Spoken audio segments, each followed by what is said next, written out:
Olá, meus caros. Aqui é o Corvo, e é tempo para mais um filme ser contemplado no segmento Cine Corvo. Como eu falei um pouco de Tom Savini, mestre da maquiagem e efeitos práticos, em um tópico recente, quem tiver interesse consulte o canal.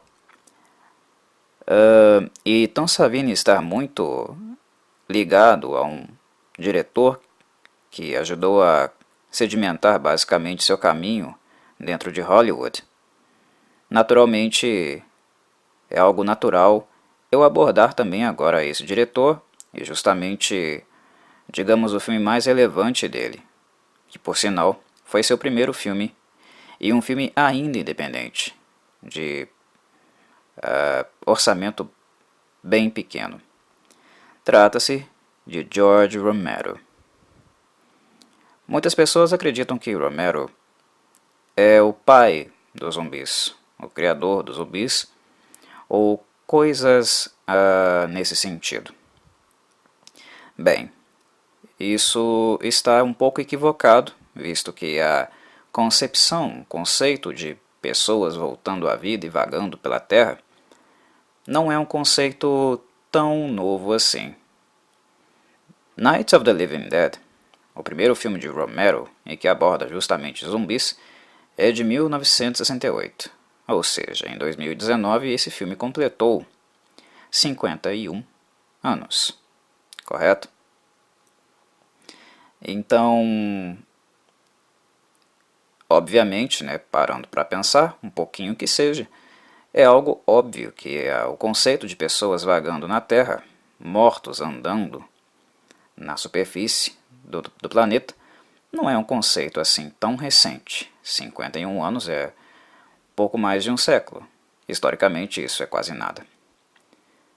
Mas há algo de assertivo em enxergar em Romero alguém influente nesse sentido, porque, embora ele não tenha criado zumbis, ele sim foi responsável pela concepção do zumbi que nós chamamos de zumbi moderno.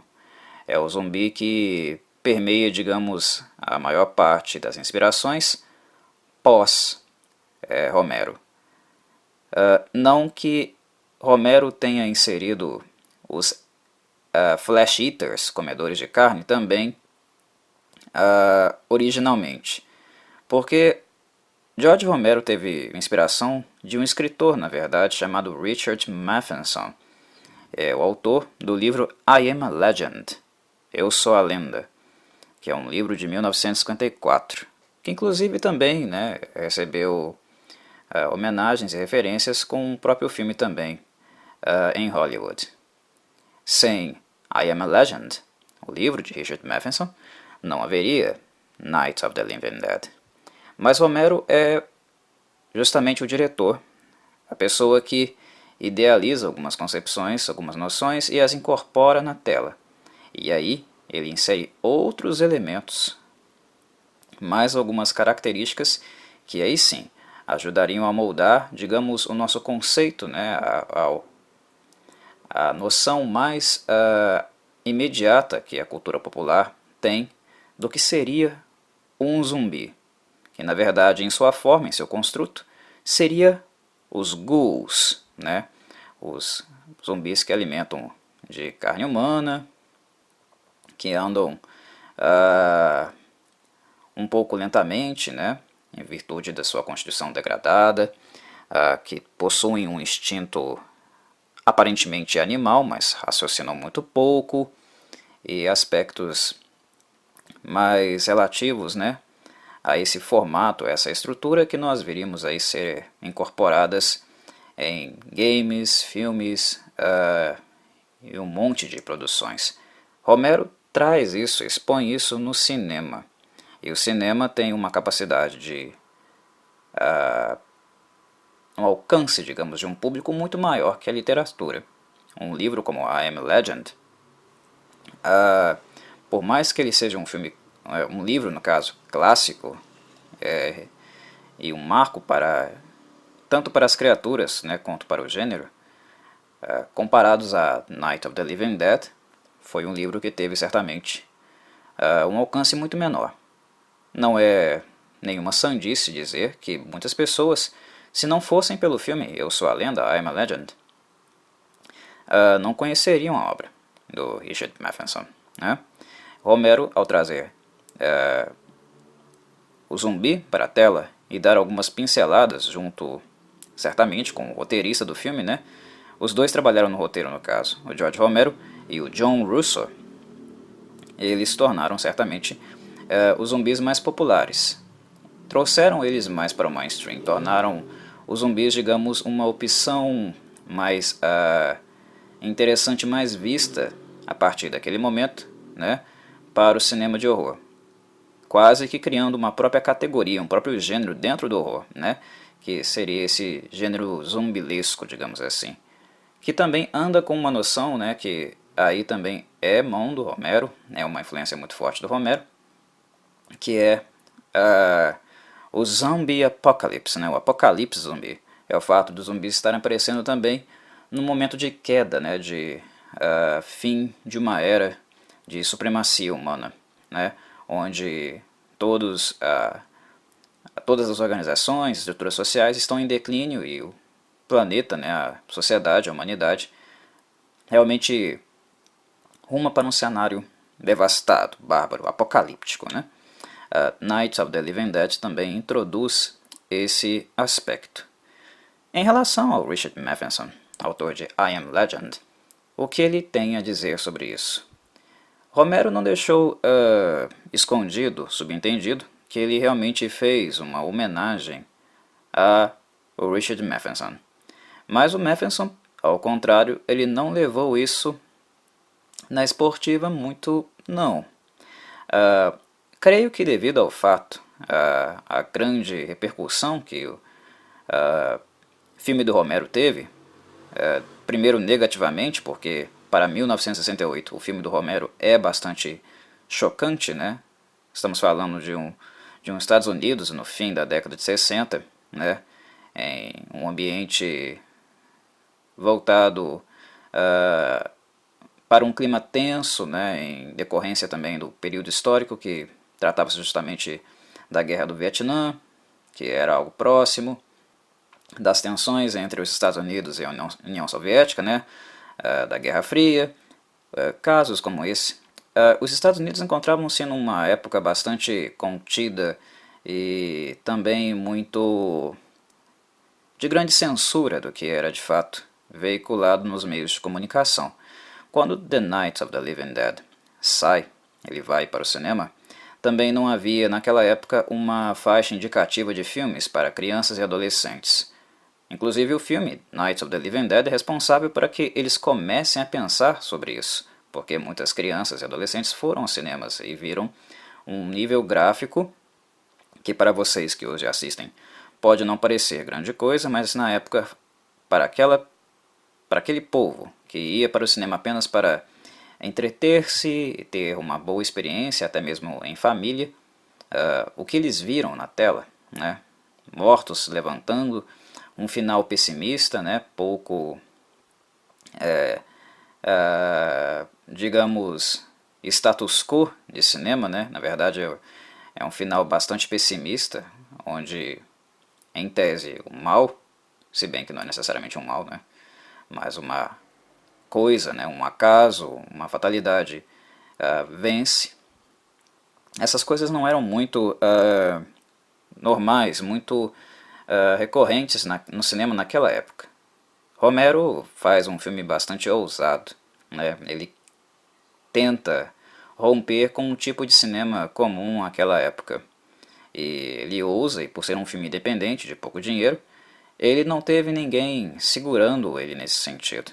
Então ele filma um filme bastante desesperançoso, que combina muito bem com a aura de tensão que as personagens se encontram, né? Claustrofóbica, muito sem ter o que fazer, para onde correr, e sem nenhuma perspectiva de melhora. Coisa que entra bastante em contato com um próprio sentimento, né, existente na época em virtude dos conflitos, né, das tensões existentes nos Estados Unidos com outros países, né, em virtude das guerras e tensões internacionais vividas ali naquele momento. Então, Night of the Living Dead é um filme que choca, inclusive faz com que passe-se a pensar sobre faixas etárias e restrições para jovens e adolescentes no cinema. Então, primeiramente, ele recebeu críticas muito pesadas nesse sentido. Mas é aquela coisa, né? Um marketing negativo ainda é marketing, como sabemos bem. Então, a má fama do filme, né, e também devido àquilo que falaram dele pela crítica, fez também com que muitas pessoas, mais e mais pessoas, tivessem interesse em assistir Night of the Living Dead. Então, em termos de bilheteria, o filme vendeu bastante ingressos, fez bastante dinheiro, vendeu quase 25 vezes mais, se eu não me engano, do que ele pagou para ser feito, né? Arrecadou muito. E com os anos, com o passar dos anos, acabou tornando-se um cult classic, a ponto de basicamente dar ao Romero, ao George Romero, uma carreira, né, onde ele expandiria o seu universo, né, o universo que ele havia imaginado para o primeiro, principalmente em mais 2 outros filmes, né, que basicamente fecham essa saga, embora o Romero tenha feito outros mais, né, mas basicamente a história que ele havia imaginado lá no começo seria aquela relativa aos filmes Night of the Living Dead, Dawn of the Dead e Day of the Dead. Seria onde haveria de fato o fechamento daquelas concepções originais que ele tinha para o roteiro e também que ele trabalhou e pensou com o John Russell. Deu uma carreira para o Romero, né? Então, hoje, quando nós olhamos para Night of the Living Dead, estou eu aqui fazendo um podcast sobre esse filme, até hoje, 51 anos depois, ele se tornou um filme bastante popular, né? Mas, mesmo assim, né, em virtude da época e de como ele foi feito e também devido a essa notoriedade, eu falava do Richard Matheson, autor de I Am a Legend, o Matheson não levou isso na esportiva não. Ele, inclusive, chegou a dizer, né, que prestar homenagem era uma nova forma de fazer, de cometer um roubo, mas que mesmo assim ele não carregava mágoas do Romero por isso, que ele parecia ser um cara legal. Ou seja, o cara descasca o Romero, dá um pontapé na cara dele, né, dizendo que prestar homenagem é quase como um roubo, e depois diz que não tinha nada contra o cara, pelo amor de Deus, né. Mas enfim, essa foi a postura do Matheson, ele não gostou nada de ver com alguns conceitos dele, e não foram todos, mas alguns, né, serem adaptados no filme, e muito menos vendo esse filme atingir um nível de sucesso, de arrecadação, inclusive dinheiro para o Romero, coisa que ele, como autor do livro, né, inspirador, nunca conseguiu obter.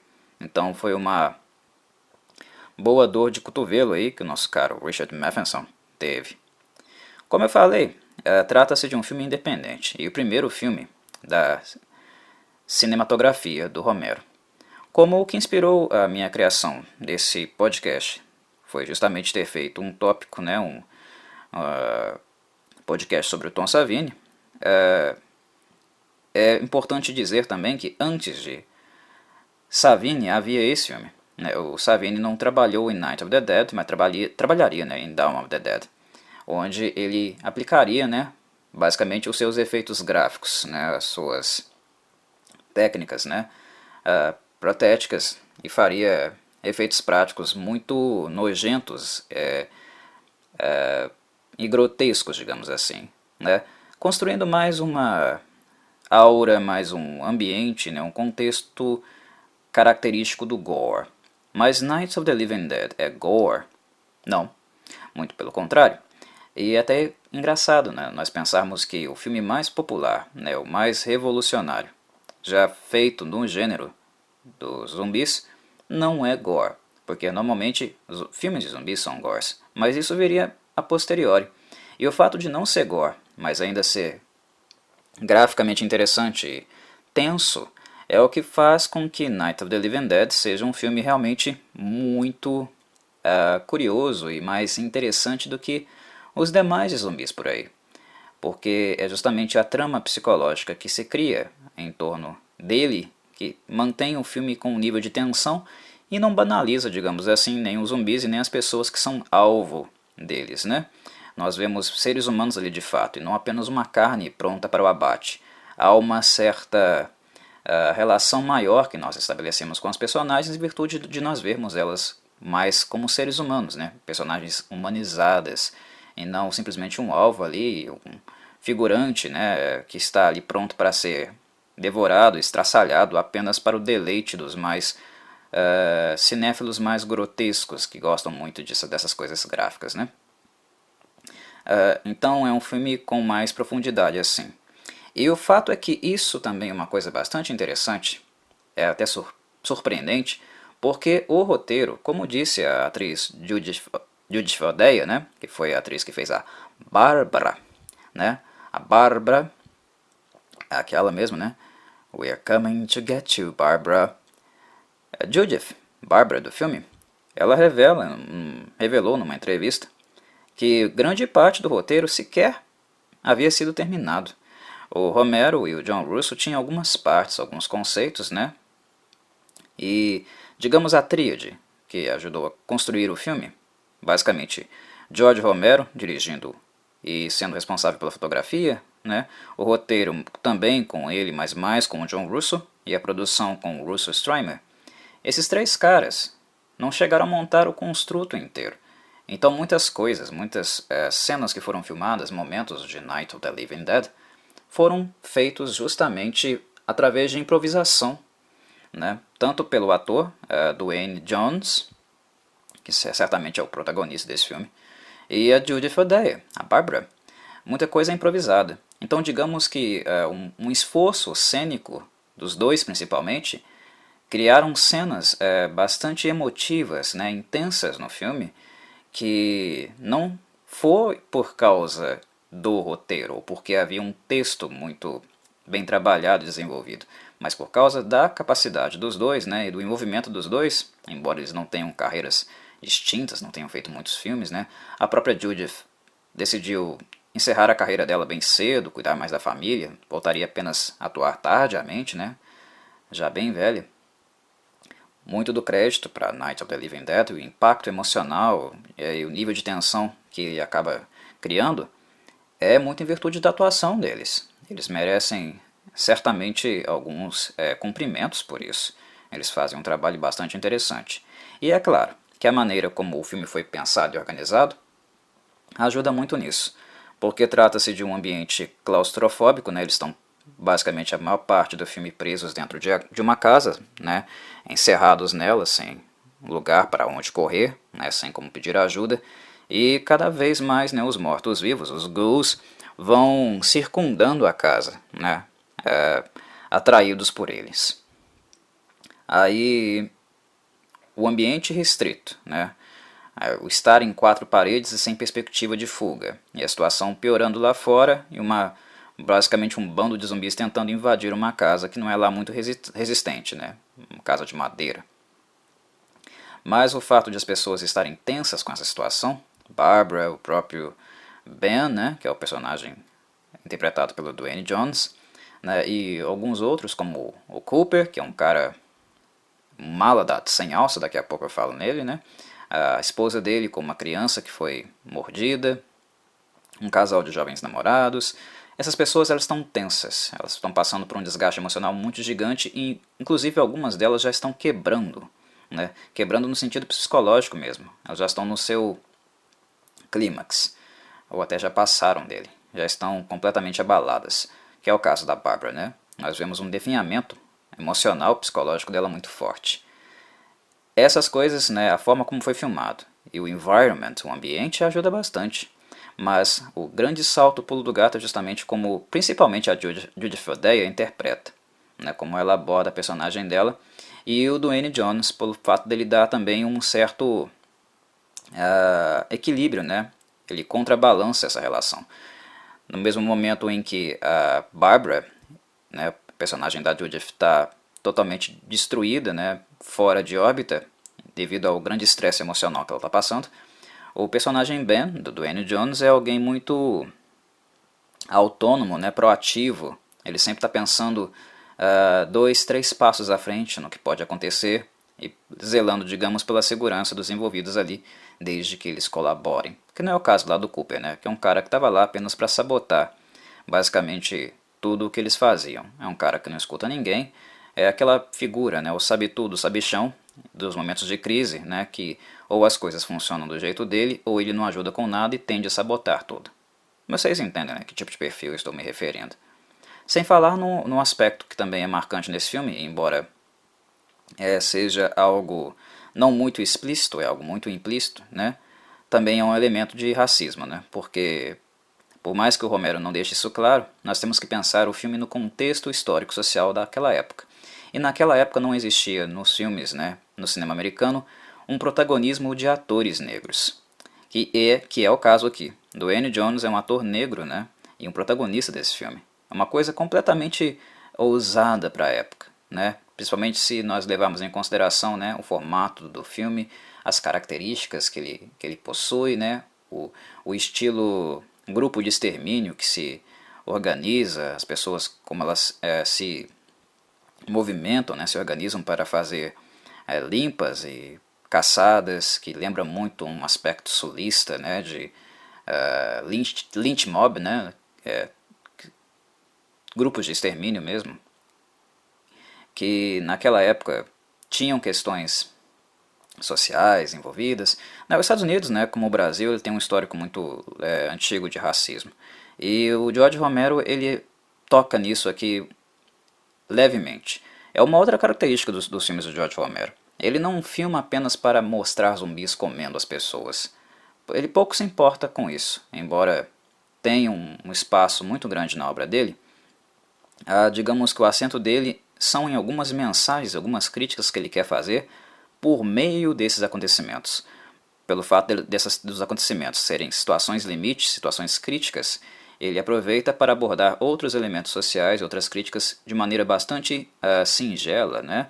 Um pouco não tão escrachada, mas ali ele deixa aí subentendido algumas coisas que ele quer abordar.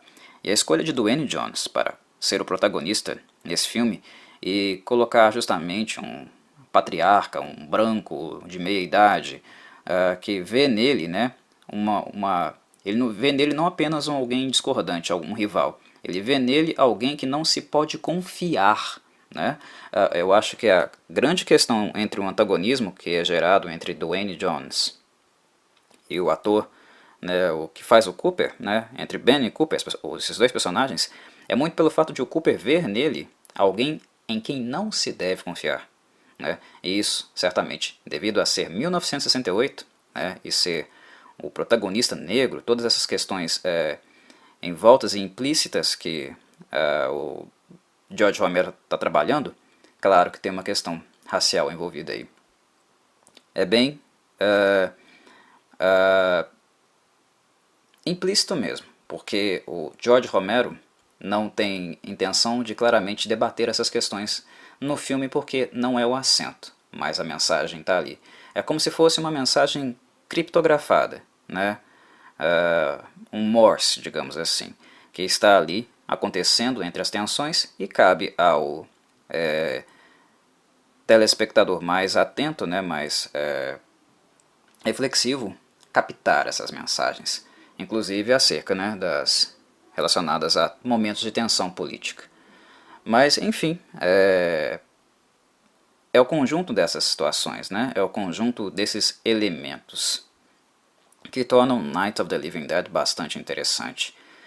Eu já falei de Judith Fodeia, né, e a grande participação, né, que ela tem nesse filme, a nível emocional, principalmente improvisando, né? Mas eu acho a Barbara é uma personagem muito interessante pela forma como ela irá impactar, né, a história e o enredo de maneira em geral. Porque ela é a personagem mais emotiva ali. Ela é a personagem que quebra. Ela tem um colapso emocional, um colapso nervoso. Né? Muito em virtude de ter visto, né, o seu irmão, Johnny, ter sido pego no filme, bem no princípio. Inclusive, um pouco antes disso acontecer, né, ela já havia nos revelado que é uma pessoa bastante, digamos, emocionalmente sensível, frágil. Né? Brincar com Barbara, né, com coisas sérias, né, que a deixam com medo, ansiosa, é algo que pode desencadear nelas sensações, né, com um comportamento bastante indefeso. Né? retraído, né, e com dificuldade mesmo de lidar com tensão e com o nervoso, né, os momentos ansiogênicos que ela passa. Então ela é uma personagem bastante sensível. E ela basicamente é atacada muito no princípio do filme, né, por um morto-vivo, por um ghoul. E ser assaltada daquele jeito, né, violentada daquele jeito por um zumbi, ela apanhou do zumbi, né, quase foi mordida, teve que sair correndo, viu o irmão sendo morto. Coisas que para uma personagem como Barbara, imagina, para uma personagem normal, né, para uma pessoa normal já seria muita coisa para digerir, né, é um choque gigantesco. Mas para ela, que é um personagem claramente muito sensível emocionalmente, é 5, 6 vezes pior. Né? E nós vemos Barbara definhando cada vez mais durante o filme, a ponto dela ficar monossilábica ou simplesmente não falar nada, sempre com uma expressão nos olhos, né, uma expressão completamente desnorteada, né, e até mesmo comportamentos infantilizados. Né, ela praticamente regride psicologicamente. Tal o estado de fragilidade, né, de a forma indefesa como ela fica. Algo que ela só vai despertar mesmo, voltar um pouco, né, ao planeta Terra, digamos assim, no fim do filme, quando o instinto de sobrevivência, né, o impulso de sobrevivência volta a gritar mais alto, né, e a movimenta quando os ghouls começam de fato a arrebentar, tentar entrar dentro da casa. Aí sim, a personagem da Judith, a Barbara, desperta novamente, só para ver Johnny entre os zumbis, né, se ficar chocada, baixar a guarda e ser pega, né, pela horda deles, infelizmente. Mas assim, a Judith fez um excelente trabalho mesmo. Além de uma mulher muito bonita, né, para uma atriz que não era tão experiente assim, e por interpretar a base de improvisações, certamente foi alguém muito marcante. Duane Jones, eu acho que algumas palavras para ele também ainda são importantes, porque Ben, no roteiro original de Night of the Living Dead, a ideia de Romero e John Russo era criar Ben, fazer um personagem basicamente como o estereótipo da época imaginava, concebia esse personagem em si. O que era um negro americano de 1968, né?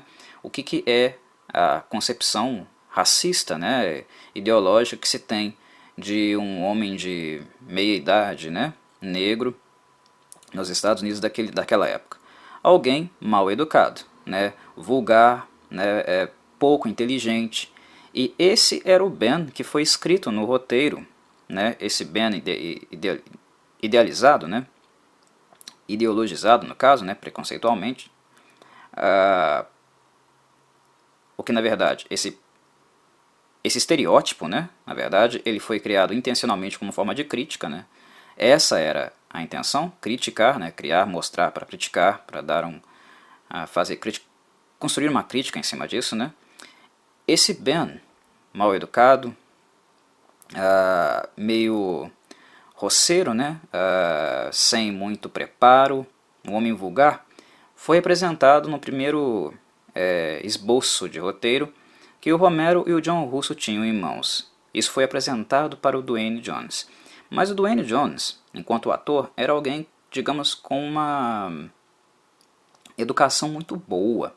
Né? O Duane Jones, você vê que ele interpreta bem no filme com uma calma, né, notória. Ele aparenta ser um homem educado e ele tem gestos bastante educados também para com a Judith Odeia, né, para com a Barbara no filme. E são coisas que são mais relacionadas ao homem do Duane Jones do que propriamente ao Ben do roteiro, porque o Duane Jones era um cara muito educado. Né? Para o homem de 1968, ele é um sujeito bastante educado mesmo, né? Calmo, compreensivo até.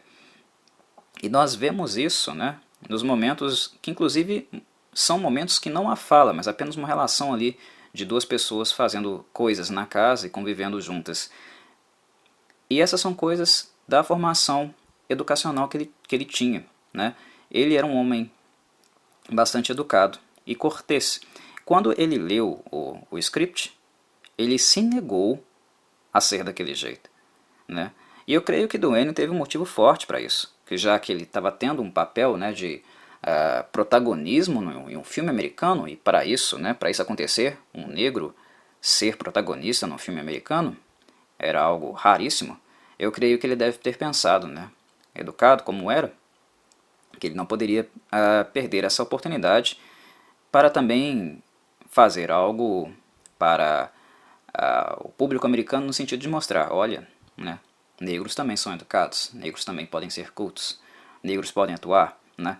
Quando se tem um espaço tão grande que normalmente não é dado, né, não é possibilitado, não era naquela época, hoje infinitamente mais do que era naquela época, né?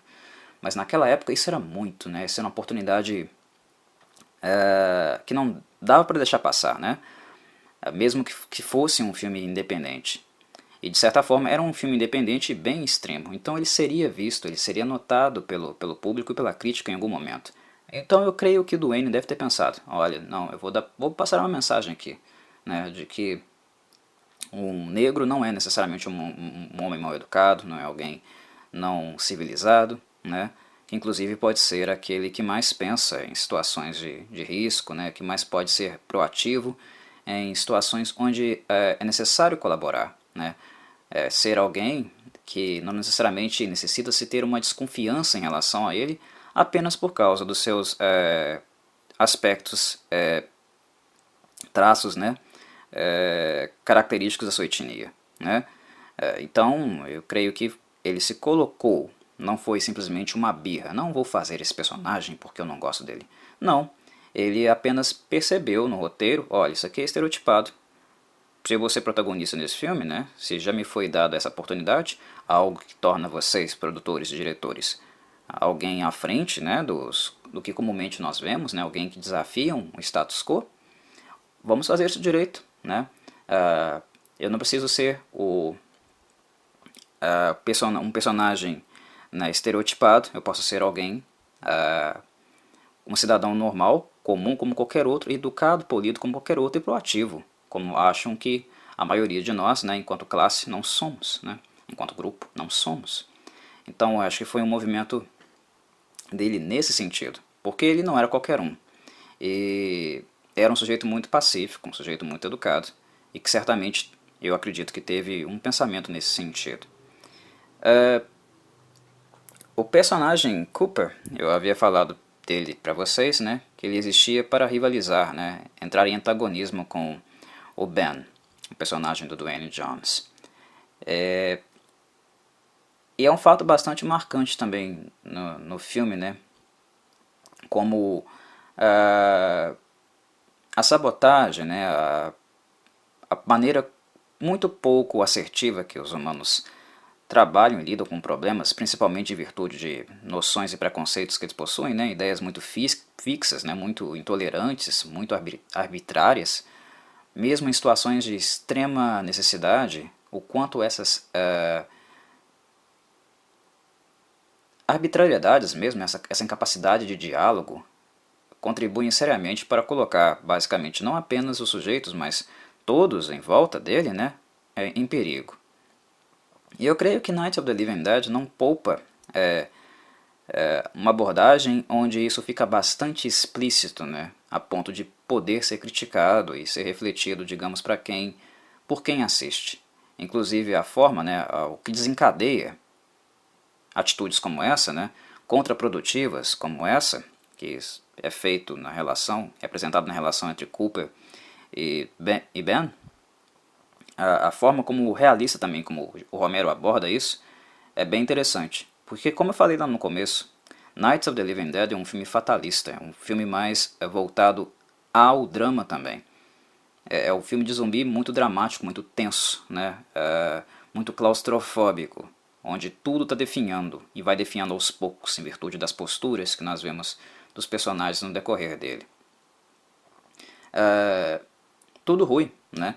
E a casa é arrebentada, né? Os zumbis acabam invadindo e digamos que o destino, né, reservado para todas ali não é dos melhores. Inclusive quando o Cooper finalmente tenta matar, né, o O Ben ele consegue recuperar a arma que o Cooper tinha tirado dele, uma espingarda, e atira queima-roupa nele, né?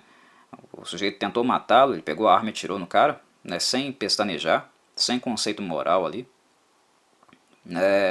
Então é tudo extremo assim, pra época é muito extremo, né? O George Romero esfrega isso na cara de todo mundo. E isso é bastante interessante também. Night of the Living Dead, para um filme de 1968 com isso, né, é realmente algo bastante diferente, né? É bem sem, digamos, né, as marcas de uma hipocrisia, né, ou de uma tentativa de amenizar ou contemporizar algumas coisas. O filme tem uma coisa também que é bastante sensível, embora bastante implícita também, que é justamente o ponto onde ele trabalha e menciona as tensões existentes no ambiente, né, no momento histórico onde nós estávamos sendo marcados mundialmente pela Guerra Fria. O, o motivo, né, a origem do levantar, né, do renascer dos mortos, foi em virtude de um satélite originalmente enviado a Vênus ter regressado à Terra com uma certa radiação, que ao entrar, né, na atmosfera, ela passou a aumentar, aumentar e aumentar, e não para de aumentar, inclusive. Coisas que são noticiadas constantemente no rádio, né, e na televisão. E essa radiação fez com que os mortos voltassem à vida. Isso é um pequeno toque, né, um pequeno ponto onde essa questão da corrida espacial, né, e conspirações espaciais também, né, ou armas químicas, são trazidas à tona, onde o medo que existia tanto na sociedade americana, e eu também diria que na sociedade russa, né, na sociedade soviética, era muito constante, porque é uma das grandes marcas da Guerra Fria, o fato de não haver guerra de fato no campo de batalha, né? Nas trincheiras, né? Nos campos, mas sim uma batalha política, ideológica e de uma grande ameaça, né? De um grande temor que que fosse realmente a guerra das bombas, né? Depois do que aconteceu em Hiroshima, o que o mundo temia é que os países começassem a jogar bombas atômicas uns nos outros, né? E em questões de minutos, né, mesmo segundos, tudo fosse exterminado, né? Não houvesse mais, digamos, as nações ou o mesmo planeta. Era um outro tipo de tensão que existia. E eu creio que ao trabalhar e construir o conceito de zumbi, inclusive as noções, né,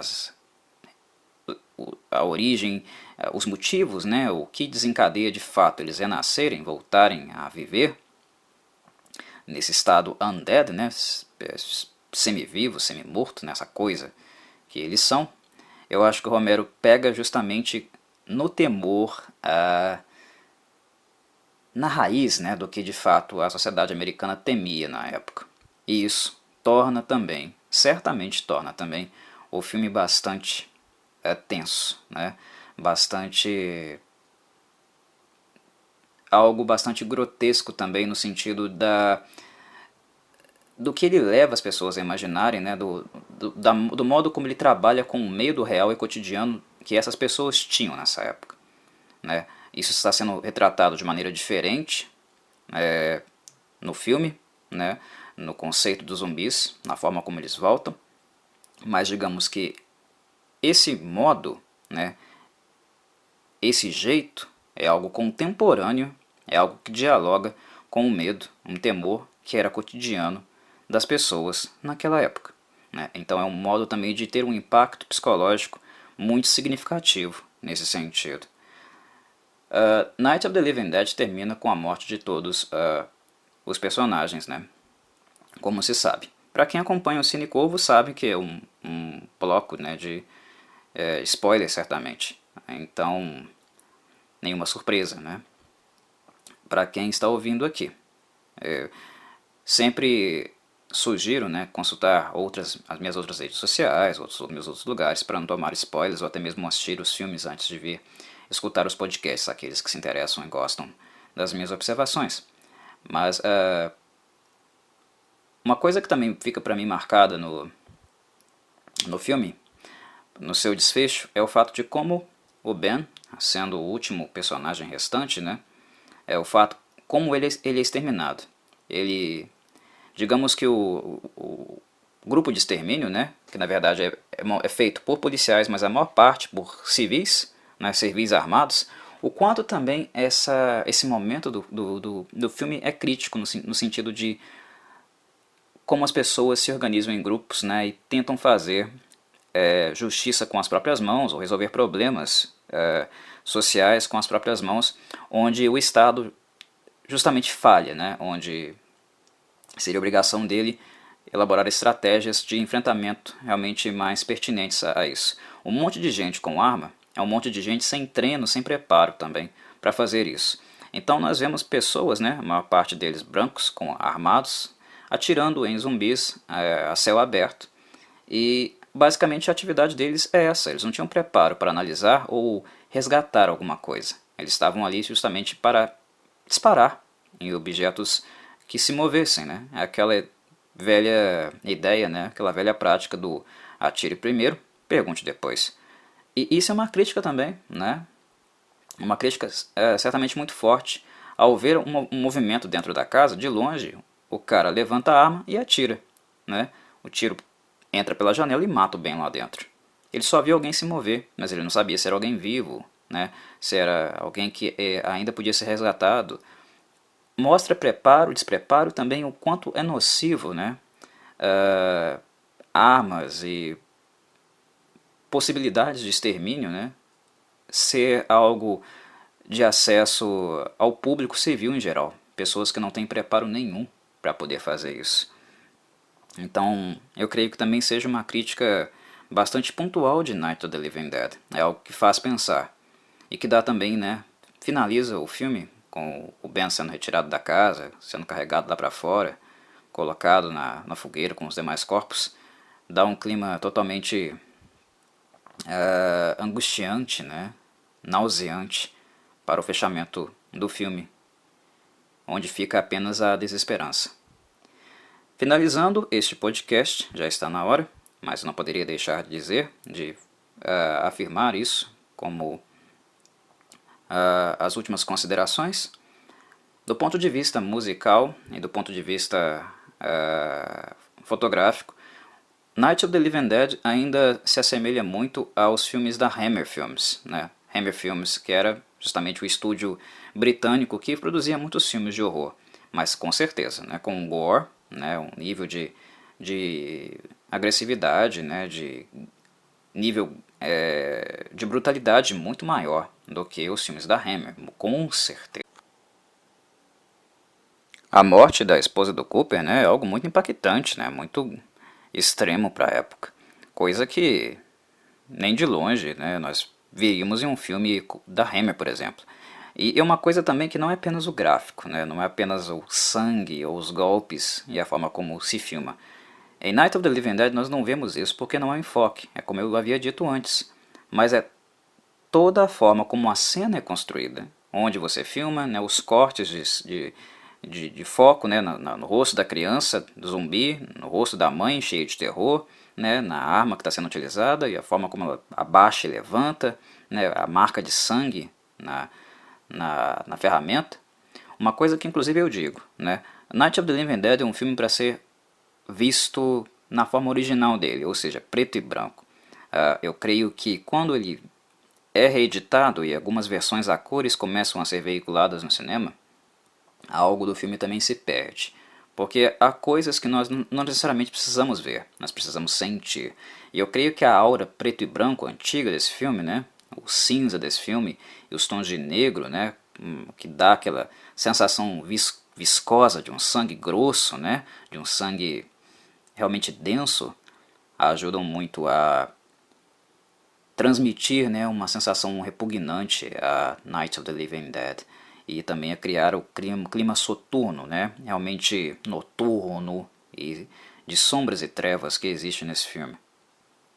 Então, mesmo que artisticamente, no jeito de filmar, de conduzir uma cena e outra, e fotograficamente também, o Romero ter visto filmes da Hammer e aplicado algumas coisas em Night of the Living Dead, embora com um nível de produção, né, bastante inferior, porque é um filme independente. O Romero era um primeiro filme dele, né, o primeiro trabalho dele, então não estava no nível dos diretores dos filmes da Hammer. Nós notamos certamente influências aqui sim. E outra coisa que também é marcante é a trilha sonora desse filme. Primeiro ponto, por quê? Esse filme não tem trilha sonora. E eu digo que não tem trilha sonora original, porque as músicas de Night of the Living Dead não foram compostas, não foram feitas por um músico para esse filme. Não havia dinheiro para isso. Havia dinheiro, mas para ser gasto com outras coisas que estavam mais na pauta, digamos, para George Romero e Russell Stromer. Tanto o Russell Stromer e o Romero, eles procuraram por faixas baratas e que fossem passíveis de compra. E eles acharam justamente várias delas, que eles usaram no filme, inclusive, lá no acervo da WRS Studio. E eram faixas musicais muito ao estilo de filmes clássicos da Hammer e anteriores à Hammer, né, de uma outra época, antes ainda, né, filmes da década de 40, 50, onde nós vemos muitos instrumentos de sopro, tubo, sendo utilizados, né? Então esse é o som de Night of the Living Dead. Um som meio voltado realmente para filmes de horror clássico, né? E muito com instrumentos de sopro, tubo, sons realmente onde nós sentimos um peso, né? Um peso típico do metal, né? Que envolve esses instrumentos. É realmente muito tenso. Eles pegaram umas faixas lá no acervo da WRS Studio e compraram essas faixas lá na Capitol Records, onde elas realmente estavam vinculadas, né, em termos de direitos autorais. Compraram elas baratinho e usaram no filme. Inclusive, algumas faixas, se não me engano 2 ou 3, elas já haviam sido utilizadas em outras películas cinematográficas anteriormente, né? Então, esse é outro aspecto marcante. A trilha sonora de Night of the Living Dead dá muito, né, um pouco da atenção, né, do clima desse filme nos momentos onde o pau está comendo, né? Onde a coisa está pegando mesmo, está ficando feia. O cenário está ficando realmente feio para as personagens. E é interessante pensar como as faixas também, escolhidas de maneira aleatória, casaram bem com essas cenas, né, e ajudaram a construí-las, digamos, de maneira bastante, digamos, de sucesso, né? Deu certo. O errado era tudo que tinha para dar errado, né, no filme, né? Uma falta de roteiro pronto, definido, bem estruturado, concluído, falta de trilha sonora, tudo que foi improvisado acabou dando certo. Night of the Living Dead é um filme que marca a época, faz uma revolução no cinema de zumbis, a ponto de eu dizer sem nenhuma preocupação que até hoje, né, a noção de zumbi, né, que nós temos é primariamente Romero, George Romero. Ninguém ainda deu um passo além de George Romero, né, ou algo que referencia o que ele fez no cinema dentro desse gênero. É curioso pensar, né, como coisas muito levadas no improviso e dentro de um filme independente acabaram tornando-se realmente marcantes assim. E marcantes a ponto de não ser o Corvo aqui que está falando que são ou não, porque a opinião dele não. Night of the Living Dead foi guardado, protegido, trancado a 7 chaves dentro do Museu Nacional de Filmes dos Estados Unidos. Ele faz parte do acervo de preservação nacional por ser considerado uma película histórica e relevante para o cinema americano. Olhem para vocês verem, né, no caso, o grau que esse filme atingiu de importância. Ser considerado pelo cinema americano um filme historicamente importante e cinematograficamente, né, relevante. É incrível, né, como um filme que tinha tudo para dar errado, por ser feito muito nas coxas, como costuma se dizer, né, com muito improviso, ter convergido, né, tão bem, ter apresentado elementos tão bem para atingir, digamos, esse status. A voz do Corvo já está cansando, né, notoriamente já dá para perceber, e chegou a hora então de parar e encerrar este podcast aqui. Espero que tenham gostado de Night of the Living Dead. Aqueles que não conheçam, porventura não conhecem o filme, dê uma chance a ele, né? A chance é um clássico preto e branco. Os mais jovens descubram esse cinema e tentem assistir esse cinema com olhos contextualizados, voltados para a época, que vocês vão ter a possibilidade de aprender, né, entender muita coisa, inclusive do que se faz no cinema atual e de onde essas coisas vieram, né, como elas vieram. Vai ser uma aula, digamos, bastante interessante, né, para os mais jovens, para ampliar um pouquinho, né, a concepção, a visão, entender de fato como as coisas funcionam e ter aí uma percepção de caminho, né, até nós chegarmos aonde nós chegamos. Antes de Resident Evil e todos os zumbis que se tornaram famosos e populares na mente, né, na cultura dos jovens adultos e das crianças mais novas, né, dos adolescentes no caso, havia Romero. E Romero ainda há, mesmo que ele mesmo não esteja mais entre nós, visto que ele faleceu em 2017, infelizmente, deixando aí para nós o seu legado macabro e medonho dos seus zumbis, mas de uma forma bastante interessante e com críticas sempre muito pontuais, que ele sempre faria, inclusive com temas diferentes, né, nos filmes que viriam a seguir, Dawn of the Dead, Day of the Dead e todos os outros que ele acabou filmando. Fico por aqui, meus caros, um abraço do Corvo e até a próxima.